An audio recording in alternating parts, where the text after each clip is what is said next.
You're listening to Express Radio, and we want to know, what are your favourite female soul artists? We met Harriet during her final year at Cardiff University. Besides reading history and DJing on a student radio station, she's trying to start a career as a magazine journalist. I've always been interested in journalism. Magazine, I've kind of realised as I've been in university, because I edit a section of the university magazine. In my second year, I started going to the meetings for it. Everyone can go, and I wrote a couple of pieces. And then at the end of last year, they opened applications for section editors. And I'm really interested in food and cooking and everything. And I'd written for the food section before, so I just wrote an application in, and I was successful in that. And then this year I've been an editor of it, so I didn't know much about it, that actual job, before applying for it, really. What did she think she'd end up doing after university? When I first started, I thought that university would go on forever. Just 3 years seemed so long. I thought, I've got bags of time to do everything. I didn't really plan things then. Tried to fit everything into my third year now, and looking back, I think I could have done more. I'm quite happy with the things that I've achieved now, but looking back, I could have done more if I'd made more of an effort in my first and second year to get involved in things, because it just flies by. Harriet had lined up 2 work placements. I've got one coming up at the end of April, that's with the Big Issue in Wales. So I'll be working on that in Cardiff for a week, and then I've got another one in July, which is a week's work experience with Buzz magazine, which is a Welsh magazine in Cardiff. So hopefully once I've got them, I'll have a lot more to talk about within the actual professional magazine industry, because so far all I've really done is student-based, and obviously that's quite limited, really. To find out more about careers in journalism, we introduced Harriet to Ed Walker, the online communications editor of Media Wales. OK, Harriet, why don't you tell me a bit about yourself and your experience? I'm in my third year of a history degree at Cardiff. I'm the food editor of... So how did you get started in what you do? I started doing placements when I was about 16, just at my local papers. But what I found is when you go on placements, it's always worth going to speak to the features desk, because they're always short of people, especially for reviews and things like that. And where I work now at Media Wales, there's always things coming around going, do you want to go and review this? Do you want to go and do that? And it's really good when you go for an interview to show you've got that kind of breadth of stuff. So you can write a 250-word, news story right the way through to an 800-word kind of holiday review piece or something like that. What do you think I should be doing to make my application stronger? I think you need more work experience, which it sounds like you're going to be putting that right. Yeah. I think you need to look at perhaps some formal journalism qualifications, perhaps doing a postgraduate or a short course at the end of your 3-year degree. Because there's a lot of people out there with history and English degrees that want to go into journalism. And I'd encourage you to do a bit more newspaper stuff. Sounds like she's very definite that she wants to go into the food and the features area. That's so competitive, it's unreal. You're looking at kind of the BBC Food magazine and the food supplements in Sunday papers. And a lot of that is about who you know. So you've just got to get yourself placements. I think she's doing really well to be editing the food section. What you look for when you're interviewing someone is someone who has been food editor and then became deputy editor. They moved up in a position because they were so good at their section. The person above them thought, we need to get this person higher up so they can get the other sections better. It's great to find your niche, but I think when you're a student, you need to have a really broad set of skills. I think the thing she's really lacking is that local newspaper, regional newspaper experience. You've got to go and sit through a few council meetings. Not everything is about features. There is real hard news that needs reporting. What my strategy would be is if I was in Harriet's position would be, actually I'll try and get in at a reasonable size regional who will do restaurant reviews, they will do features. It just means you've got to do your reporting by day and do your feature stuff by night, and that means working long hours. And so my portfolio goes from just being council reporting and website to being, this guy can write about comedy, this guy can write about music, he's happy writing a 2,000-word feature. You've got to have that skill set these days, especially if you want to end up near the top, because they want someone who can do everything.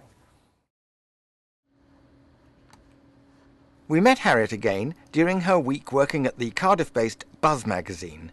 How did she get such a good placement? I got it partly through the careers department. They sort of helped me learn about Buzz magazine, and partly through emailing the editor myself. and saying, oh, when are you available? When can I come and work? And he said, oh, they're quite full up for a while. You know, I had to sort of show them some of the things I'd done, and I tried to get across my writing style in that so they could see that I can write, and I sent my CV and everything. So I assume they took all those things into account. What sort of things has she been doing on her placement? I've mainly been doing research for articles, but I've also been able to write quite a few things, which has been really good experience. I've been writing for the website activities and things that are going on in Cardiff during the week. So I did 10 little intros to all these things going on, and I had to research all of those. Other than that, I've been researching sort of bigger events and just either giving bullet points to the editor so he can write his own thing, and writing a few more things myself. I'm quite used to writing academically, so it is a completely different way of writing. Especially reviews, I found that quite challenging, but I'm learning. Were there any surprises on the placement? I was very much on my own, which I wasn't expecting, because everything I learned at university about student media, you know, working for that magazine, it was all everyone together, and you know, it was quite comfortable and definitely in my own comfort zone there. So I was pushed out of that when I went to Buzz, on my first day. I just kind of was given a desk and told, okay, you know, this is this and this is that, really, really quickly. And I've always had to ask for work so far. Before, because I didn't know much about it outside of university life, I just had a kind of vague image of it, and it didn't really seem real. But now that I've been part of it, I can see myself doing it, and I do enjoy it. And now I know a lot more about it as well, so I can see myself progressing. I would say definitely try and get work experience. I did it in my last year, and I probably should have done it earlier. I wish that I'd got more experience, but I didn't realise what I wanted to do until my final year. So I think as soon as you do know what you want to do, get out there and try and get as much experience as possible, because if it's not what you want to do, then you need to then find out what you do want to do. So they're really, really useful, really helpful. Did talking to Ed help her in her search for employment? He gave me some good advice, which I've taken on. He told me that I shouldn't just stick with magazine journalism, that I should try newspaper and all these other things, which I haven't really done before. I've just kind of thought I want to do magazine. So I will try out all those things and see where that takes me. I'm a lot more willing now to write for the sake of writing, because it's practice, and it's something that I'm going to need to be able to do. I'm going to need to be able to write about any subject that I'm given. So since speaking to Ed, I've been able to sort of look for all the interesting parts in everything, even if it's boring, how it might interest someone reading it that was already interested in it. So I think I'm picking up that skill more and more. I'm doing a postgraduate diploma in magazine journalism, which starts in September and lasts for a year, and that will be like a practical training, so I'll be learning different ways of writing. And they say that they try and get us to stop writing academically, which will be quite a challenge, but that'll be helpful. And also I'm learning shorthand, which will be useful. And apparently not a lot of journalists learn that, so that'll make me stand out, which will be good. And I'll be doing lots of work experience as well. Well, I've started writing a blog because I know that's quite a big thing in journalism at the moment. So I've been writing mainly career-related things. I've written about the work experience day by day, and I'm going to try and keep that going. That's quite challenging for me because I find it difficult to write about myself, and that's what I've been doing. But it means that I have something to show. If they were to ask for evidence of my writing, I've got something that I've just written myself that hasn't been to do with any magazine or anything like that. What tips would a careers advisor offer to someone who wants to enter an extremely competitive field?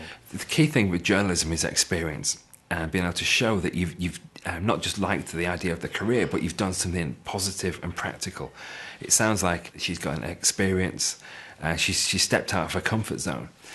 Crucial, I think, employers often say we want to see examples of things that you've written, and if you've had them published, that's what stands out. And it sounds like that she's done that, and that will stand her in good stead. Make yourself stand out. It's understanding what employers in that sector want or what opportunities there are within that sector. It doesn't necessarily mean that you actually ever become an employee. You might become a freelancer or self-employed, and it's having the awareness of the sector, the industry, and what you're prepared or happy or want to do going forward.